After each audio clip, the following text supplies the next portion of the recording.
To hang with the clips, make a play and get high off that Zaza. I say R.I.P. Kobe, a nigga so fly when I ball out, I fuck around skydive. So much chicken on me, coulda went by the Williams or Rudy's, a big ass Popeye. In a whole different bracket, this life is immaculate. If you hit me for boasting, you know that I'm taxing. Keep buying cause that shit still in the packages. If he say that he robbed me, he capping me. Really no niggas throw sevens like capping me. You not blind and you see that we have it. Known in my city, so no I'm not average. Came a long way from dope in the can. Niggas know that I still in the game that I rep.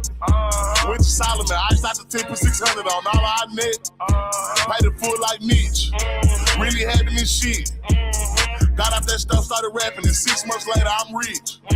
Nigga know I'm a stepper, I step with some elegance. All these niggas I'm with is some fellas, and strapped with a post, so I hope that you hesitant. If they spin, make them wish that they never spin. Most of these niggas is hoes, they be telling me. Man, I'm finna take over, I'm stepping. How you bang this shit, they selling, ain't ripping shit. Left your dog in that rain and ain't help with it. How is you solid, you ain't never dealt with it. You see me, I come different, I'm blessed with it. We ain't got the roll, it go with my necklace. 30 for both, you could die if you mess with it. Can't do the show if it don't got a check with it. These niggas popo, I swear they irrelevant. Hating like I don't know, that's really jealous. Knowing they mad that they no longer live. Niggas know that I still in the game that I rep. With Solomon, I out the 10 for 600 on all I net. Paid it full like Mitch. Really having this shit. Got out that stuff, started rapping, and 6 months later, I'm rich.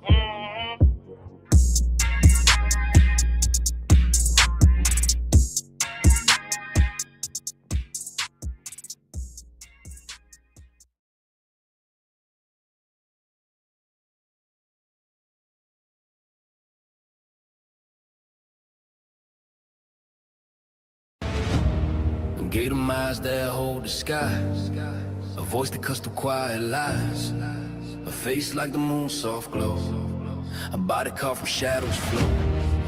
Now they rise, they breathe, they spin. A spark of fire beneath the skin.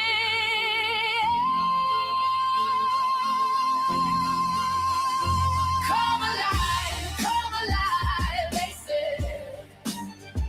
From ocean born, where dreams have been. Come alive, they cry.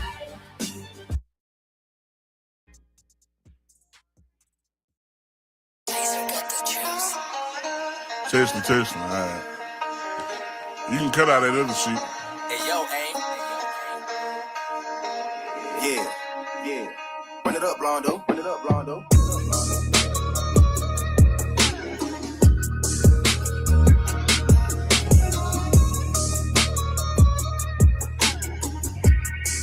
Hey, bitch, I'm from Texas, where we should ride in swangers and put diamonds in our necklace. Pour drink inside my lemonade till it look like a Pepsi. See, I come from the D where we got checks and we be flexing. If you ain't from my state, then you should know don't fuck with Texas. Hey, we always strapped, we keep our weapons. My mama from the 8, she slowed it down for me at 7. Used to think Pepsi was the guy before he went to heaven. I knew what pushing P was before Gunna even said it. Hey, C0 taught me keep my weapon and never trust a nigga or a bitch cause it's expected. No killers from the country, they ride horses and throw selfies. Got niggas in the East ride ATVs with Mac 11s. First off, you better remember what that sign say before you come down here to this bitch. Don't mess with Texas.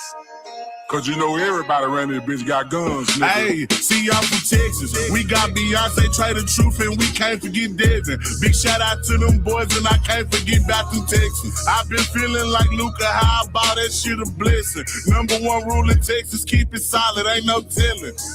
Hey, and always keep your fucking weapon. A nigga try me or the guys, we got no choice but stretch him. If he survive these shots at first, bet he die on that stretcher. These diamonds I got water, might just go Johnny my next one. Hey, this Texas tea is what I drink. Sauce Walker had us dripping, Sauce having hoes in on drink. Young Nasa had us jigging, dipping, ain't know how to think. Now I got all these niggas stepping, swiping, catching plays. Hey.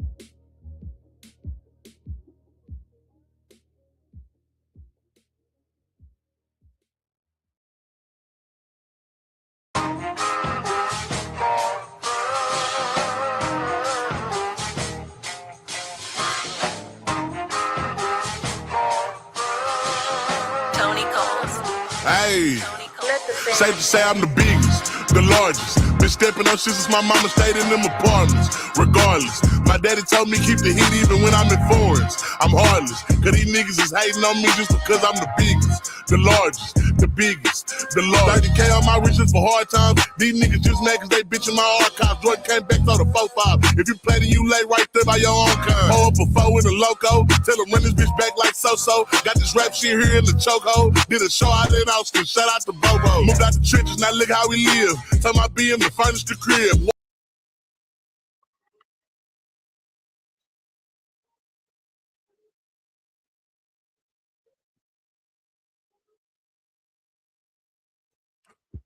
All right, all right, all right. Thank you all so much for tuning in on today for Hot Topics.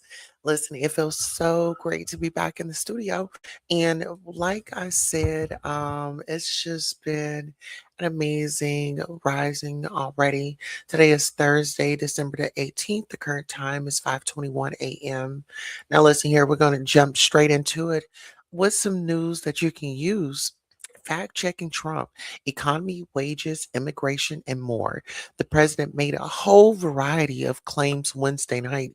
Some were true, some were misleading, and others were false.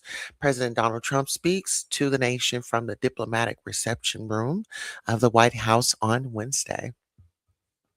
President Donald Trump on Wednesday evening offered a rapid fire series of claims about the economic, military, and social impact of the first year of his second administration, some accurate or close to reality, while others appear to be either misleading or wrong. Trump covered a wide variety of topics in the 18-minute speech, touching on everything from wages and employment to the strength of the military and his efforts to address illegal immigration. Well, listen here, you guys can go ahead and check that on out. It is definitely out. I did not catch it. I'm not gonna lie to you. Listen here, I was actually snoozing and getting my my late night beauty rest. I was over here, baby, calling the cows, the moon, and the pigs. Okay. So listen here. Our next story is actually going to be coming from NPR.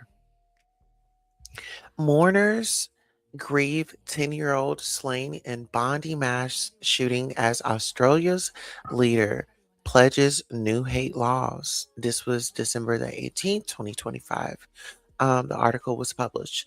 Hundreds of mourners bearing bright bouquets and clutching each in grief gathered at a funeral in Sydney on Thursday for a 10-year-old girl who was gunned down in an anti-Sem-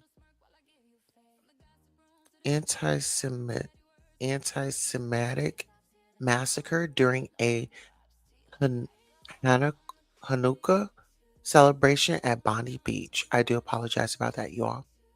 All right. So funerals begin for victims of Bondi Beach mass shooting.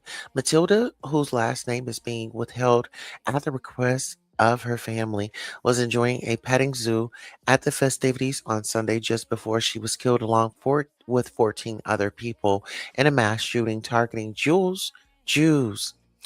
The suspects, a father and son, were inspired by the Islamic State group, Australian authorities have said. Beaming photos of Matilda have become a focal point for Australia's grief at one of the worst hate fueled attacks ever committed by- in the country. The massacre has prompted a national reckoning about anti Semitism.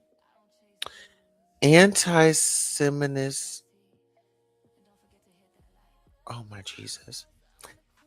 Anti Semitism and questions about whether the country's leaders took seriously enough the threat to Australian Jews. Now, listen here, guys. I did not have any coffee. I actually had me some alkaline water. And I'm like, okay, let me try to not do coffee today. So bear with me. All right. So Matilda's parents, who arrived in Australia from Ukraine, moved away from war torn Eastern Europe to here for a good life. Roby David Slavins told the Associated Press as he entered the service. They did something that a parent is okay to do. Take their child to a family event at Bondi Beach, he added. If it ended this way, it's something for collective responsibility for every adult in this country. Albanese vows to enact fresh hate laws. Speaking to reporters in Australia's capital, Canberra, at the same Matilda's service began, Prime Minister Anthony Albanese unveiled a tranche of legislative plans he said would curb radicalization and hate. Among his proposals were measures to broaden the definition of hate speech, offenses for preachers and leaders who promote violence, to bolster punishments for such crimes, to designate some groups as hateful, and to allow judges to consider hate as an aggravating factor in cases of online threats and harassment. All right. Officials would have greater powers to reject or cancel visas for those who spread hate and division in this country, or would do so if they were allowed to come here. Albanese added he didn't suggest a timeline for the reform, citing their legal complexity. There have been organizations which any Australian will look at and say their behavior, their philosophy, and what they are trying to do is about division and has no place in Australia. Home Affairs Minister Tony Burke told reporters. And yet, for a generation, no government has been able to successfully take action against them because they have fallen just below the legal threshold. Now, I think that this is actually a great deal. I think that this is something to brag about. This is something to talk about. Shout out to Australia.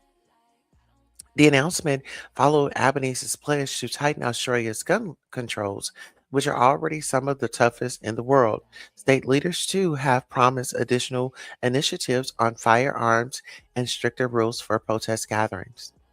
Still, the fact that Albanese has not attended any of the victims' funerals so far, with local media reporting he has not been invited, despite the presence of other political leaders. Hence, at the fury among some Australian Jews feel toward the leader. Albanese said measures his government has already enacted, including a ban in February on Nazi salutes, show that he has taken the threat of anti Semitism seriously. I, of course, acknowledge that more could have been done, and I accept my responsibility for part in that as Prime Minister of Australia, Albanese said Thursday. But what I also do is accept my responsibility to lead the nation and unite the nation. A probe into suspected shooters unfolds. Meanwhile, investigators continue to probe the suspected gunmen's links in Australia and their travel to the Philippines before the attack, said Chrissy Barrett. The county's police chief authorities earlier divulged that the younger shooting suspect, Naveed Akram, 24, was investigated for 6 months by Australia's security services in 2019. The older shooter, Sadid Akram, 50, who was shot dead on Sunday, had the guns used amassed amassed the guns used in the massacre legally. His gun license was granted in 2023 after his son came to the attention of authorities. Philippine National Security Advisor Eduardo Ano told the Associated Press on Thursday that there was no indication that the two received any training for the attack in the Philippines. He said that the suspected gunman has stayed in a budget hotel downtown Davao City for the whole of their visit in November. Ano, a former military chief of staff, said in a statement that the duration of their stay would not have allowed for any meaningful or structured training.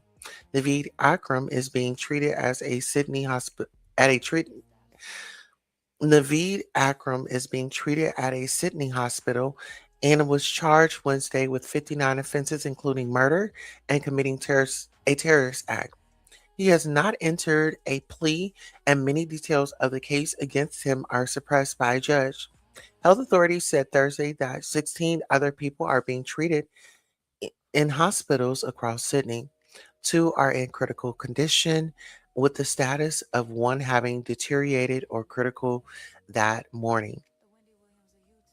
Mourners attended funeral after funeral. As the investigations unfold, Sydney's closely knit Jewish community made their way to funeral after funeral as well as a service Thursday for the youngest person killed. Matilda mourners attended a funeral for the oldest 87-year-old Alex Clayton. Listen here, this is so tragic, you all. It's so much going on around the world, and we're grateful to have, like, the basic necessities, and we should be definitely grateful and thankful for that. You know, let's go ahead and get into it. So, the picks for us today is the hit Bravo reality show goes off air before finale and reunion. Okay, get into this. Season 6 of The Real Housewives of Salt Lake City is coming to a screeching halt for now. As the ladies head towards the season's finale and the highly anticipated reunion, Bravo is pressing pause for a holiday hiatus. That means we're going to have to wait to see how this Greek cast trip pans out. The Real Housewives of Salt Lake City returns December 30th. So far, season 6 of The Real Housewives of Salt Lake City has taken us on a journey from Amy, the Utah socialite house, to the below deck down under crossover. We've seen, we've been following every rumor and every freak out up until this point. Now, Bravo is getting ready to make us wait to see the finale episodes of the season. Real Housewives of Salt Lake City will take a 2-week break, meaning that season 16, episode 14, was the last episode until December the 30th. Bravo pulled a similar move last year, as if the holidays would stop any of us from watching our favorite Utahns. Season 6, Episode 15, Opas and Outbursts, will air on December the 30th, taking us back into the middle of the cast trip to Greece. Keep your fingers crossed that the plane ride home goes smoother than the last time they took a cast trip. Unfortunately, for us Bravo holics, okay, get into it. Real Housewives of Salt Lake City isn't the only show going dark for the holidays. Several of our faves will be off the air for a holiday break.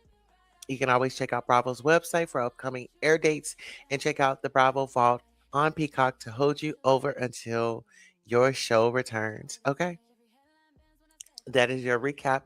Now let's get into the celebrity news, child. Listen, Young Thug proposes to Mariah the Scientist on stage. Now listen here, it's being reported. Congrats are in order for Mariah the Scientist and Young Thug. They're engaged. The Go Crazy rapper popped the question to his longtime girlfriend on stage at his hometown hero, Young Thug and Friends benefit concert in Atlanta last night. And it's all on video. Check out the adorable moment. He's on one knee as he pulls out a massive diamond ring with a huge grin across his face. The words, "Will you marry me?" are also displayed on the giant screen on stage. Um, it was a no brainer for Mariah, who let him slide the sparkler onto her wedding finger. She's clearly thrilled, saying into the mic, "Guess I'm getting married." As fans go ballistic in the venue, the moment is sealed off with a kiss.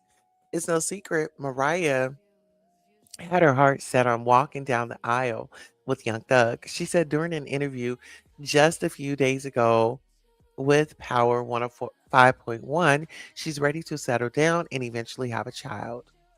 She and Ty have been together for about 4 years. He confirmed in October she broke things off, but clearly that didn't last long. Congrats to the bride and groom to be. Okay. So, what are y'all thoughts about it? Congratulations. I love to see everybody happy. It is not for me to tell somebody who they should love and who they should not. We'll get into it. We have Britney Spears posing in cut out mini dress demands your attention. Britney Spears has dropped yet another short Instagram video to showcase her OOTDs. You get what I'm saying. This time wearing a cut-out mini dress, the Oops, I Did It Again hitmaker shared a short clip of herself grooving to music, striking playful poses, and confidently showing off the bold ensemble. Now listen here, Britney Spears stuns in cut-out mini dress. You guys got to get on over to her Instagram. Shout out to Britney Spears and still showing up for the fans, okay? Now, in other news, John Travolta's youngest kid is Riley Keough's biological son. Lawsuit claims. Oh, child. Now, John Travolta and his late wife Kelly Preston had 3 children together, but their youngest kid is biologically a Presley.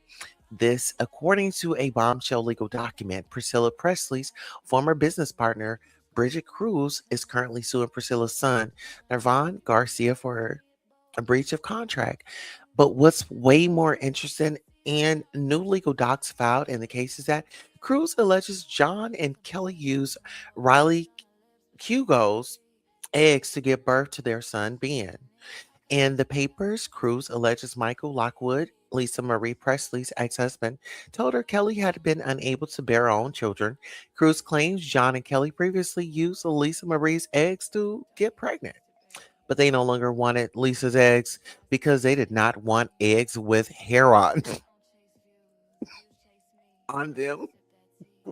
You know what? This is this. Now listen here. It's unclear whether Lisa Marie's eggs ever. You know what? I didn't have coffee, and now I'm talking about eggs, y'all. It's unclear whether Lisa Marie's eggs ever produced a child. However, Cruz claims a deal was orchestrated while Riley, one of Lisa Marie's daughters, gave her eggs to Travolta so that Kelly could give birth to Ben, who is now 15. Cruz claims Riley was given an old Jaguar and paid between 10,000 and 20,000 for the deal. According to Cruz, Lockwood told her he was so destitute he had resorted to eating dog food and wanted to use the secret about Travolta to orchestrate a settlement for himself and his daughters. Oh my goodness.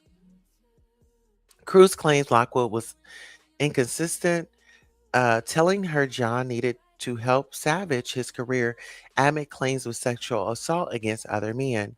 The docs include a handwritten note with the words "See a fertility partners, Ben Travolta and Kelly Preston carry baby" scribbled on it. They also include a text exchange where it looks like Ben Travolta is referred to as Priscilla's beautiful great grandson. Priscilla's attorneys, Marty Singer and Wayne Harmon, tell a news outlet after losing motion after motion in this case and unsuccessfully seeking to have Presley's counsel of record, Marty Singer, disqualified from representing her in this matter. Bridget Cruz, Kevin Filaco, and their co-conspirators have demonstrated that there is no bar too low, no ethical line that they are unwilling to cross in an effort to cause further pain to Priscilla Presley and her family. They added, in a completely improper effort to exert undue pressure on Presley to retract her legitimate, truthful claims, Cruz and her co conspirators have also sued Presley's son, cousin, and assistant.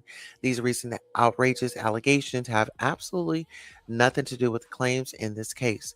The conduct of Cruz and Flaco and their new lawyers, they are on their 4th set of lawyers, is shameful and absolutely will be addressed in court. Jordan Matthews of Hope Matthews LLP tells TMZ Bridget Cruz and Kevin Flacco are heartbroken that they have been forced to file their most recent amended complaint. They have been accused of horrific acts that are not supported by any evidence whatsoever. Now, Matthew says this submitted complaint is about revealing the truth, correcting the record, and providing evidence of the work that was done in and good faith to bring peace, resolution, and stability to the Presley family, despite being exposed to constant validity. We reached out to the rep for Travolta. So far, no word back. Last year, Priscilla sued Cruz and her business associates for fraud and elder abuse. Cruz denied the claims. Y'all know what? I mean, child, it's just a lot going on down the pipeline. I mean, and we're itching our way out of 2025. Let's be honest. All right, let's get into it. So Sean Combs, the Reckoning director, Alexandria Stapleton wasn't expecting that controversial footage. The documentarian was handpicked by Curtis 50 Cent Jackson to make a case against Sean Combs, but says even after she started planning for her Netflix series, she thought candid footage of her subject would fall into her lap. In another world, Sean Combs, The Reckoning, might have come and gone with little fanfare, the way so many of Netflix true crime docuseries do. The disgraced mogul, also known as Diddy, was already the focus of a comprehensive investigation discovery docuseries. In February, another doc seemed almost redundant, yet the newer series has been in the limelight. And at the top of the Netflix charts since its December 2nd release, all thanks to the footage that The Reckoning director Alexandria Stapleton says she wasn't even expecting to use. Instead of opening with one of the true crime genre's now familiar tropes, The Reckoning kicks off with a shaky video from inside a messy hotel room. Things are happening, and it's like, want to fight for my life. We hear as the video reveals Combs as the speaker. You've handled this with complete honor, defense attorney Mark Agnafilio says from the other end of the phone. I don't think it's working, Combs responds. We're watching tape from September the 10th, 2024, just a week before Combs' indictment, and less than 4 months after a video of Combs' admitted attack on Cassie Ventura's caused the tide of public opinion to turn against him. The video, as well as other candid handheld footage of Combs, is interspread throughout the 4 episode series. But The Reckoning's true draw is its vast trove of interviews with everyone from Tim Dog Patterson, Combs' childhood friend, turned collaborator at Bad Boy, to Joy Dickerson Neal, who won in 2023, filed a civil suit against Combs, accusing him of a 1991 SA. The case still pending. Then there's Aubrey O'Day, who says she was fired from the group Dandy D. Kane for not participating actually with Combs, and Bad Boy for Life rapper Matt Curry, who says working with the mogul was a blessing that became a curse. These aughts hip hop movers and shakers paint a picture of the cult like following they stay formed around Combs.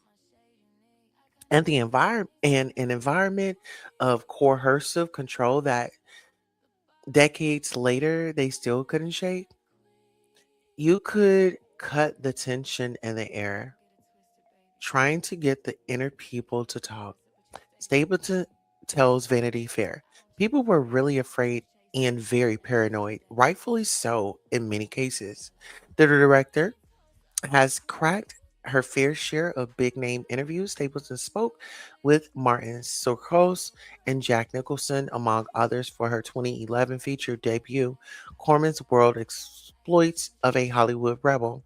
Her 2023 documentary, Reggie, depicted another complicated figure, MLB legend Reggie Jackson, through interviews with sports stars including Pete Rose, Derek Jeter, and Hank Aaron. Before the reckoning, Stapleton had a secret weapon. Producer Curtis 50 Cent Jackson. His role in the series gave people a little bit of assurance that I wasn't trying to record interviews and feed them to Sean or to Sean's team. She says, after one member of his inner circle opened up, others would then come forward, leading to a domino effect. The result collage of people speaking openly and candidly about a man they once admired makes for incredibly compelling viewing, even as your heart breaks for them. Yet, those interviews, arguable betrayals as Combs might see them, aren't the focus of his public ag- agnes. Okay? The day before the show's release, Combs spokesperson Judah Engelmeyer issued a statement saying the show features stolen footage that was never authorized for release, referring to the handheld video Combs has been amassing since he was 19 to tell his own story in his own way. The announcement attracted the kind of attention most true crime series can only dream of. Stapleton denies those allegations. We obtained the footage legally and have the necessary rights. She declines to comment on the subsequent, well publicized back and forth between Combs, Netflix, and Combs hired documentarian Michael Obes Aberilize, who did shoot intimate footage of Combs in the past, but claims that his that this is not the footage that appears in the series. The footage in question was not released by me or anyone authorized to handle Sean Combs' materials. He said in a statement, it was by a third party who covered for me for 3 days while I was out of state. Now, listen here, that can be so many twists and turns in that story. Yes. All right. So, listen here, guys. We have about two more stories. Oh, darn. So, TMZ took the story down with Lil Baby calls prostitute claiming he paid her 2K. So, they redacted the story. So, we're going to redact here. We won't cover it.